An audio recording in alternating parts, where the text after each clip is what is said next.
एक मरतबा फिर डोनाल्ड ट्रंप ने एक तरफा जंगबंदी का ऐलान कर दिया और इस दफा बहाना क्या बनाया। डोनाल्ड ट्रंप ने मंगल और बुध की रात दोबारा ऐलान किया जंगबंदी का, और ये नहीं बताया कि अब ये जंगबंदी कितना अरसा चलेगी। लेकिन इस मरतबा डोनाल्ड ट्रंप ने जो बहाना बनाया, वो बहाना ये बनाया जनाब कि ईरान की क़यादत जो है उसके अंदर आपस में कुछ थोड़े बहुत इख्तलाफात हैं और वो किसी नतीजे पर पहुंच जाए, फिर वो हमारे साथ मुज़ाकरात करेंगे। अंदाज़ा करें कि डोनाल्ड ट्रंप की धुर बना के रख दी है ईरान ने। कैसी दुर्गत बनाई है कि अब बेचारा बहाने ढूंढता है कि किसी तरह मैं जंगबंदी कर लूँ। सुपर पावर था इनका मुल्क, कितनी इज्जत थी इनके मुल्क की, कितनी ताकत इनके मुल्क की मानी जाती थी पूरी दुनिया में, लेकिन टके टोकरी हो गए। और अब वो पाकिस्तान की मिन्नत तरला करते हैं। पाकिस्तान वो जो एक अरब डॉलर के लिए कोशिश करता रहता है।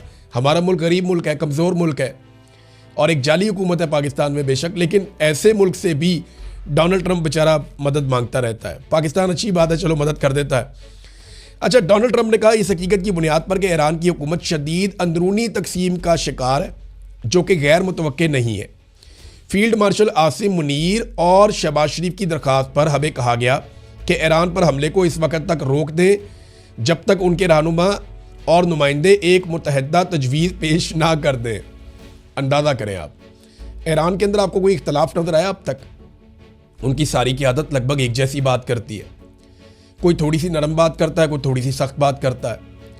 ईरानी मीडिया में, अरब मीडिया में कोई ऐसी चीज़ आपको दिखाई नहीं दी।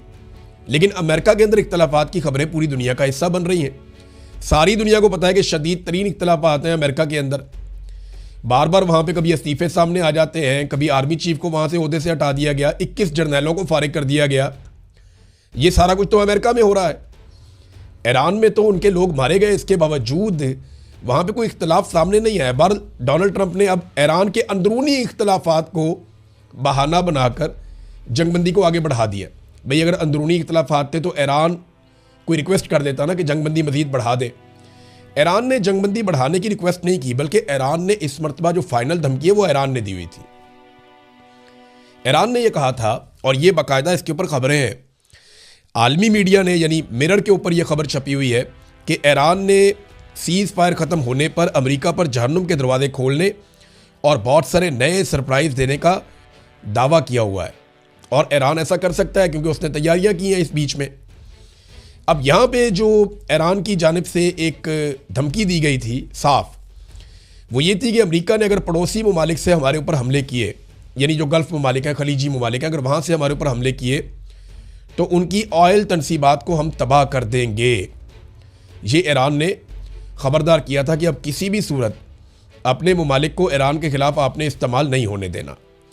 और ये पासदारान इनकलाब के एरोस्पेस कमांडर माजिद मूसवी ने यह स्टेटमेंट दिया था, जिन्होंने मिसाइल और ड्रोन दागने होते हैं, साफ कह दिया था। और इस मरतबा जो सारा बोझ है वो अरब ममालिक के ऊपर पड़ना था, क्योंकि इन्होंने अटैक सीधा अरब ममालिक के ऊपर कर देना था। अब ट्रंप की धमकियां काम नहीं की, ईरान नहीं माना।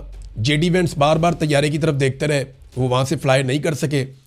पाकिस्तानी बार बार रनवेज की तरफ देखते रहे कि अमेरिकन आएंगे, ईरानी आएंगे, वो आए नहीं।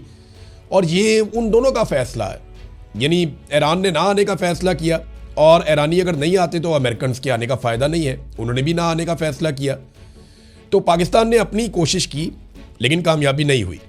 अब ईरान ने एक और बात की है कि जो बंदरगाहों का मुहासरा किया जा रहा है अमेरिका की जानिब से, ये जंग के मुतरादिफ है। उन्होंने कहा हम इसको जंग ही समझते हैं जो आपने हमारी बंदरगाहों के गिर्द एक मुहासरा कायम किया हुआ है। ये एक तरह की जंग है और ये जंग के मुतरादिफ है। अब इसका ईरान क्या जवाब देता है? देखिए, अमेरिका के लिए प्रॉब्लम आने वाले दिनों में पैदा होगा। जैसे जैसे खित्ते के ममालिक में तेल की, गैस की किल्लत पैदा होगी, तब अमेरिका का इम्तिहान बढ़ेगा। अमेरिका ने जिस जगह पे ब्लॉकेज लगाया हुआ है, ये पाकिस्तान से ओमान के बॉर्डर के बीच में समंदर का एक इलाका है जहाँ पे अमेरिका ने ब्लॉकेज लगाया हुआ है। वो मैं आपको अभी आगे जाके दिखा देता हूँ।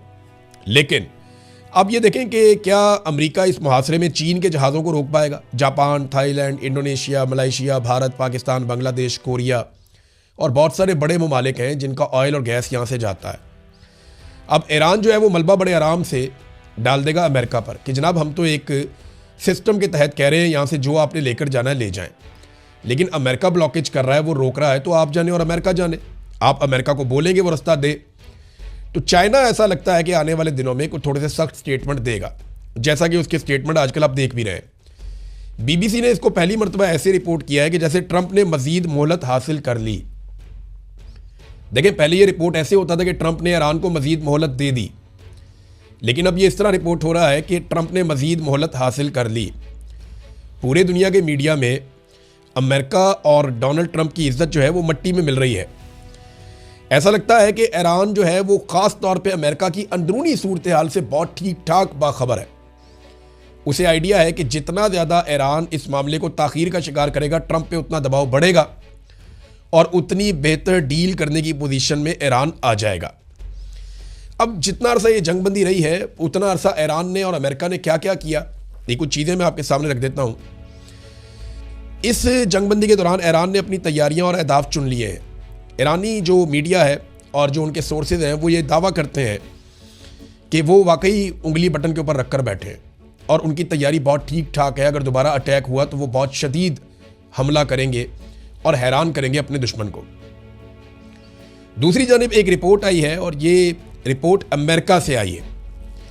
अमेरिका का एक इदारा है centre for strategic and international studies. उसके तज्जिए के मुताबिक 7 हफ्तों की जंग में अमेरिका ने अपने जो स्ट्राइक मिसाइल्स हैं उनके ज़ख़ीरे का कम से कम 45% इस्तेमाल कर लिया है, जबकि बैलिस्टिक मिसाइलों को रोकने के लिए इस्तेमाल होने वाले थर्ड मिसाइलों के ज़ख़ीरे का कम से कम 50% इस्तेमाल कर लिया है, जबकि पैट्रियट फ़िज़ाई दिफाई इंटरसेप्टर मिसाइल जो हैं उनका भी तकरीबन 50% इस्तेमाल कर लिया है। यानी अगर दोबारा ईरान के साथ लड़ाई होती है तो अमेरिका के पास ज़खायर बहुत कम है मिसाइलों के, उस तरह नहीं है जैसे माजी में अमेरिका के पास होते थे। अच्छा, अगर अमेरिका दोबारा ये मिसाइल हासिल करना चाहे, लगभग आधे मिसाइल अमेरिका के चल गए हैं, अगर यही मिसाइल अमेरिका दोबारा हासिल करना चाहे तो उसको 3 से 5 साल का अरसा दरकार है। अगर वो बड़ी अच्छी रफ्तार से बनाए तो 3 साल, वरना नॉर्मली ये 5 साल में इतने मिसाइल अमेरिका तैयार करता है। और ये एक अमेरिकन इदारे की रिपोर्ट है जो मैंने आपके सामने रखी है।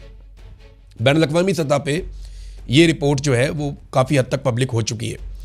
अमेरिका ने खित्ते में अपनी फ़ौजी क़ुव्वत को बढ़ाया और अपने फ़ौजियों की जहाज़ों की तादाद को बढ़ाया, लेकिन क्या इससे अमेरिका ज़्यादा बड़ी तबाही फैलाएगा? तो बात तो सही है कि जितने ज़्यादा हथियार होंगे अमेरिका की तबाही फैलाने की सलाहियत उतनी बढ़ेगी। लेकिन एक दूसरी बात भी है, जितनी ज़्यादा अमेरिका की इस खित्ते में मौजूदगी होगी, ईरान के लिए टारगेट्स भी उतने ही ज़्यादा होंगे। यानी जितने फ़ौजी होंगे, जितने हथियार होंगे, जितने अड्डे होंगे अमेरिका के, ईरान उतने ही ज़्यादा जवाबी हमले कर सकेगा और उतनी ज़्यादा तबाही फैला सकेगा। ये भी एक हकीकत है, इससे भागा नहीं जा सकता। अच्छा, जंगबंदी के दौरान ईरान ने अपने इत्तेहादियों से शानदार सफारतकारी की है और मज़ीद सपोर्ट आलमी सतह पर हासिल की है। अमेरिका या डोनाल्ड ट्रंप आलमी लेवल के ऊपर अपने इत्तेहादियों को मनाने में अभी तक कामयाब नहीं हो सके, अपने पुराने इत्तेहादियों को इकट्ठा नहीं कर पाए। अरब ममालिक में एक बदएतमादी पैदा हुई है कि अमेरिका क्या इनका तहफ़्फ़ुज़ कर सकता है और वो दीगर ऑप्शंस के बारे में सोच रहे हैं।